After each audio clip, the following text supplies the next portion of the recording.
Do you think God brought you this far just to bring you this far?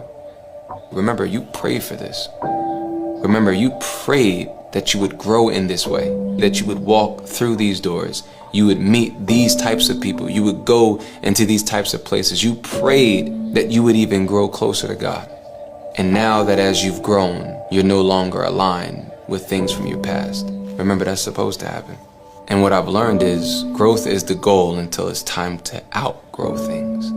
Because change to the brain oftentimes feels like loss. Your issue is not that you've outgrown something. Your issue is that you know there's things that you may have to leave behind that you're no longer aligned with. It can be very scary because what you outgrew could be the thing that you are most familiar with.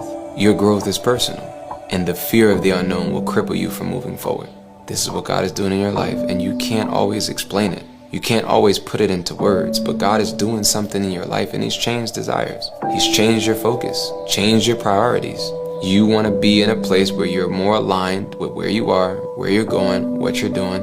Don't run back to what's familiar, because maybe your nervous system just feels more comfortable there. This is what you really wanted.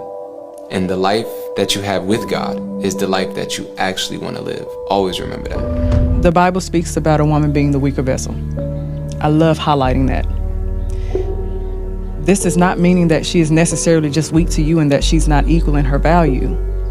This means that you treat her with a certain type of delicacy, a certain type of patience, a certain type of understanding, compassion, grace. You may have some moments where she's not herself.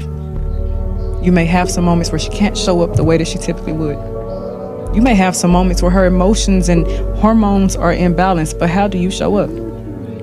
In sacrifice, you may have moments where you want to go beat with the homies and she needs you.